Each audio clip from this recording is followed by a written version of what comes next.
Good evening.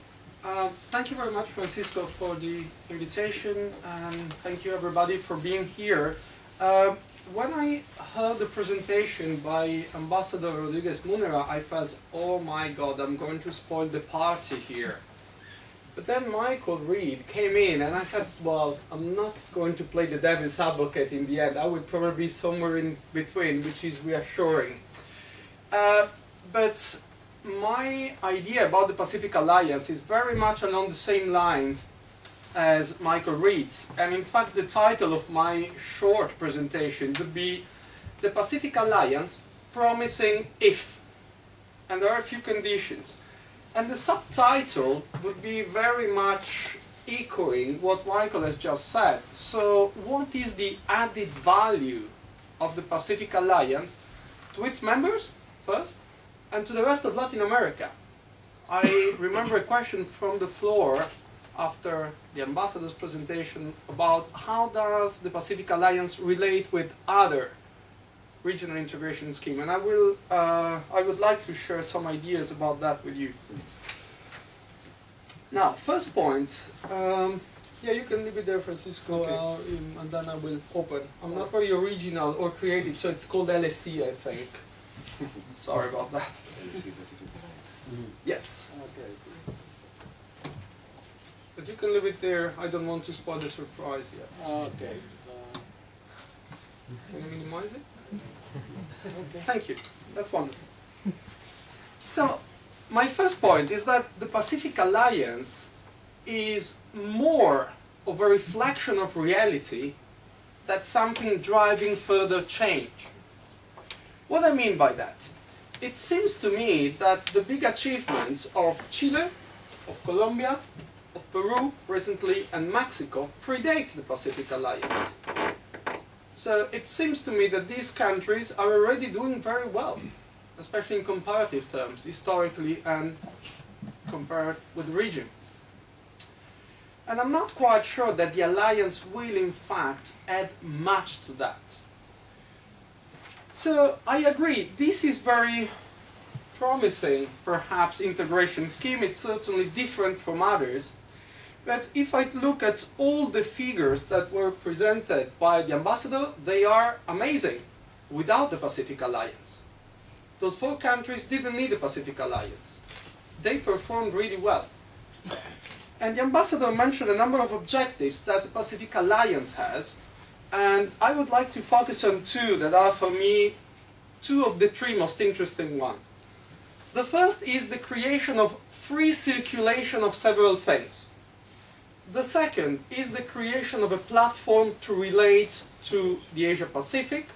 The third one, which I'll not discuss, but for me it's quite interesting, it's the social dimension. You mentioned university, cooperation, and these kind of sectors, but we already have UNASUR doing that kind of things too. So I will return to that, but I don't want to go into this one in any special depth. So, you start wondering, what can the Pacific Alliance actually add to the existing picture? So, if the objective of the organization is the free circulation of goods, services, capitals, and people with time, now, if you want to be a member of the Pacific Alliance, you already need a free trade area in place with all the other members. So you already have the Pacific Alliance free trade area, adding up bilateral agreements. So what is the potential added value of a regional one? That's my question. I don't know if you have a good answer. I'll be very happy to hear that. Although I can see that while the current free trade area may cover certain aspects like goods, maybe it doesn't cover entirely other aspects. But if you want to cover the other aspects, you need political will. We have had an assurance here that there is political will, but history would make us cautious, because Latin America historically has shown a lot of political will with words, but in practice we haven't seen, after all, so much. Also, if you think of what is this FTA about for member states? Well, you may know, as probably we have many Europeans here, that Latin Americans complain that the EU doesn't want to open its agricultural market. Well, the current agreement, the existing FTAs between Mexico, Colombia, Chile, and Peru do not include agriculture or include only a very small part of the agricultural sector. So they cannot find an agreement among themselves, but they ask us to open our market, which is fine. I'm not saying that this is not good. I'm just saying that, you know, there are some difficulties. And certainly, I see the integrated markets of Latin America, MILA, as a very good step forward. I understand there were some problems with Peru in terms of technical equipment. I don't know exactly which ones, but you can probably sort them out. Now, what does the Pacific Alliance have to add in terms of projection towards the Asia-Pacific? Many of the members already have free trade areas. That's the case of Chile with almost any Asian country.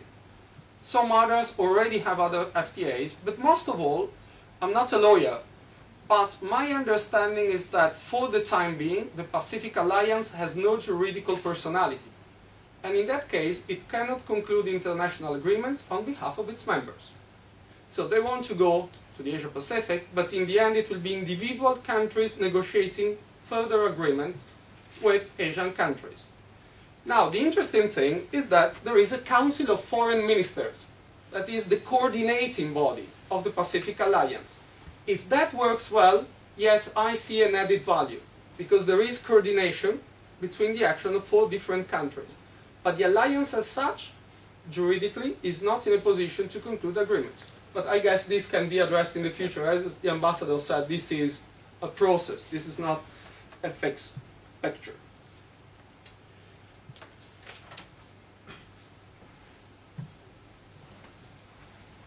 And in terms of attractiveness to potential new members, this is interesting. I mean, Uruguay is an observer now. But should Uruguay try to join, it would have the problem that it doesn't have a free trade area exactly with all the other members. I mean, and Uruguay has already had problems with Mercosur because Mercosur regulations do not allow Uruguay to conclude free trade areas with third parties, including the Pacific Alliance or including the United States. By the way, Uruguay is not alone.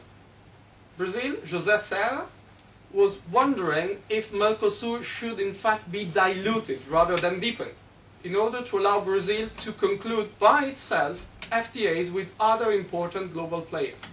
For the time being, this is not possible because Mercosur has to do that. Same thing with the European Union. If I can put on the slide, I will mix what they call teaching methods, although I'm not teaching here, of course, but I want to show you some pictures and one table.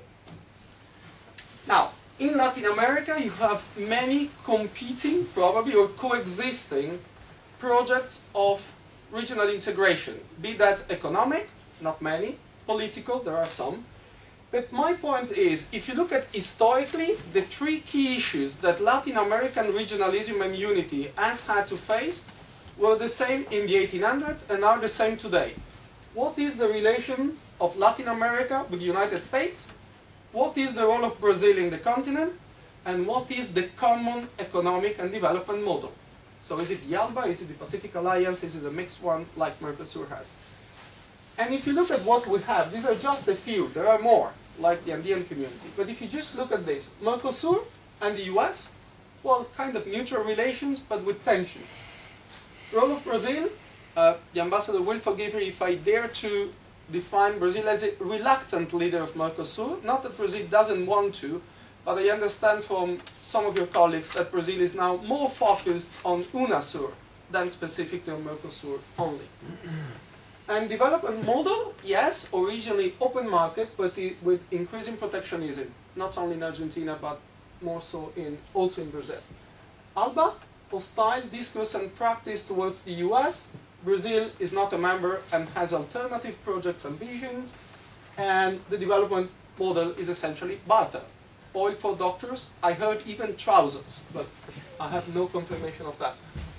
UNASUR, it's very difficult to have a common position towards the United States when you have Venezuela, Chile,